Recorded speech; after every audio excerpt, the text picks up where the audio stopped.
Okay. 28 October 2024, Miss Patricia Mashale goes to Facebook and posts that you could not get a security clearance on the basis that you live way too much than what you can afford. What's your comment on that? Well, I do have a security clearance for your information, and I don't.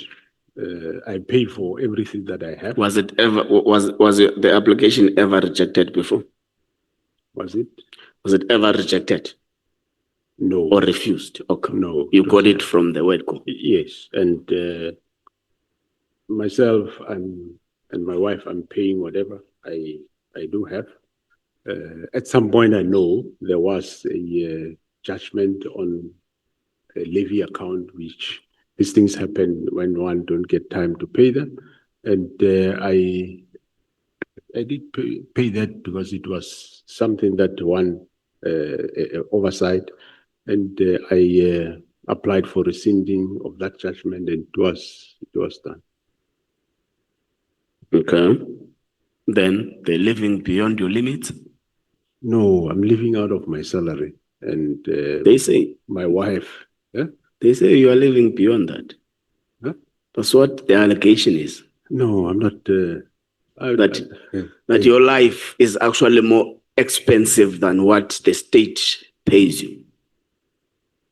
No, that is a blue light. Or let me. I know why they say that. Let me be open. Yeah. That's why you are here. Mashale and O'Sullivan, right? But now you might end up compromising my civil suit at some point by this explanation, right? You're protected. The oath said that. Yeah. But what I mean is that you might disadvantage me at some point out there, not in here, when taking certain actions.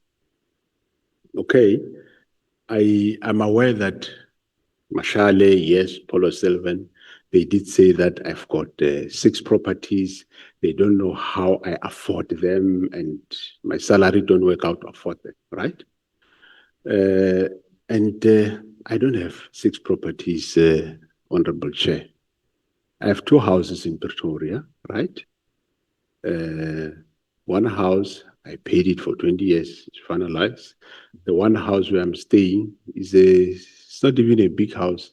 That's why I can't invite my colleagues to my house, because I'm staying in a duplex. And they stay in big, huge houses. Unlike General Spear. Some stay at a plot, so I can't take them into a small bondogi veranda, right? So that's what I have in Pretoria. I'm paying that house in Pretoria. Then I have a flat in Bloemfontein, an apartment, which I bought when my daughter went to schooling in Bloemfontein. It's not very expensive. And I also, many years ago, bought a flat in an apartment, also a one-bedroom apartment in Durban, where my elder daughter was staying, right? That we finished paying just recently, 20 years, okay? So and then I had a house in New Germany, in Durban, where I was staying. So I sold that house in New Germany. You counted more than 6 now. You're on 5. 2 in Pretoria, Bloemfontein, Durban, New Germany, 5. Okay. Yes. It's close to that 6. Let me finish first. All right. So it's 5, right? But the New Germany house has been sold long ago. So I'm left with the 4. So I don't know, but what I understand, remember, I'm not paying only all these 4 houses by myself. I'm paying only 2 houses, the ones in Pretoria. My wife is paying the house in Bloemfontein and the apartment in Durban, right? she's working, she went on pension, she was a Major General, she can afford to pay them. So, and the sixth house that they say there's a sixth house. Remember, in Durban, there is no this office. This office is in Maritzburg. So when you look at Durban, you'll find two houses. And then for some reason, I don't know, Mashale and her company, they made that one house is in Maritzburg. I don't have a house in Maritzburg. I never had one. There is this office in Maritzburg. So my wife was paying some, I'm paying some. So that is the end. Does crime intelligence use privately owned buildings? But before we get there, Honorable Chair, let me explain that these houses that I'm talking about, one can go and check them. They all came out from our banks from the beginning up to the end. Currently, I know the Durban one, my wife finished paying it now. So it's only Bloemfontein and Pretoria. You said you want the story. Now I'm giving you the whole story. So the living beyond, they took all this and put it on me, Masemola, alone, and says, no, it's living beyond his means, without taking my wife's salary into consideration. But that I will sort it out with them outside. Okay, does crime intelligence use vision security buildings in Gauteng? Do they? Are they housed at a property belonging to a private security called Vision Security? No. It's not true. No. As far as I know, I don't say they are not there, but they are not working from there. Maybe General Kumal can answer that better, but they not supposed to be there. I don't know. Are you aware of the meeting between General Senona Matlala and General Mkhona's in the Pels in Durban? No, I learned about it, I think, during these forums. I didn't know about it. Are you aware of the meeting between General Matlala and Mabonga in the Beverly Hills, Durban? No, I'm not Mabonga. No? Mabonga, the taxi guy. Oh, no. I think he passed away. Okay. No, I'm not aware. I learned, I think, from these forums about that meeting. Okay. Allegation is that many top police officials in Gauteng are compromised in that they are working closely with the people they're supposed to be arresting. Are you aware of that? What are you going to do about it? Part of the GC operations in Gauteng is dealing with that. I wouldn't say it is all, it is some. They are dealing with that. That matter is being investigated, and those that are involved, they will face the might of the law. Okay, General, thank you very much. Chair, thank you very much. I'm done. There are 3 police officers who appeared under public participation before this committee, complaining about their victimization, in that there was a report that was summoned, I think it's by General Jacobs, and they say until today they have not been able to know the findings of the report and all that.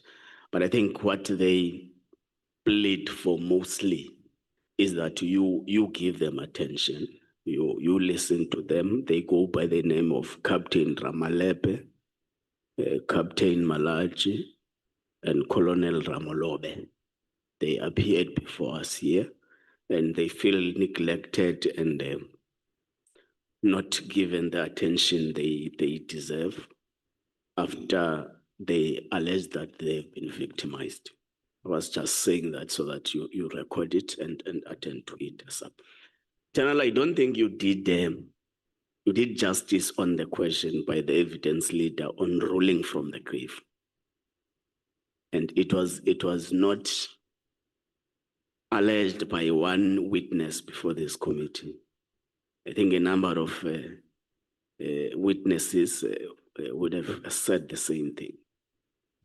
The allegation is that you are conniving with some of the top generals in the SAPS, working with former Minister Bheki Cele to remove, neutralize, or isolate the Minister of Police suspended, Mr. Nqola. What is your comment on that? Thanks, Honorable Chair and members. I don't know how to describe it or how to explain it, but I don't talk to Minister Cele. I talk to all the generals, and there's no conniving. We talk, and we talk about work, and that's where it ends up. And I don't know if they, but the last time I checked, most of them, they don't talk to General Cele at all. So I don't know this notion of ruling from the grave, where it come from, but I won't say it's an incorrect statement. It's a lie. Okay. To be factual. Thank you. I think you have covered a lot of ground with the Advocate Nqola on the General Vuma thingy. But I think there is one thing that does not connect the dots. The evidence by General Vuma is that you raided her office. And you say to us, no, I went there to greet and hug, only to find someone shredding documents. Something is not adding up. Was what she has produced before us is what she alleges to be raid. And you bring, contrary to that, no, I just went to an office of my colleague and I found this and that and that. Maybe if you can be able to brief us what was contained in the documents that were shredded. Who is the person responsible for shredding those documents? You summoned for an investigation around it. What was the finding? What was the final finding of what was happening with the documents? Thanks, Honorable Chair. Yeah, like I said, I went to the building to check progress on the refurbishment of the building. And as we walk, I was not alone. There were a number of us, I can't remember, but one person specific, because it was the coordinator of that trip, is Brigadier Shile Malahlela.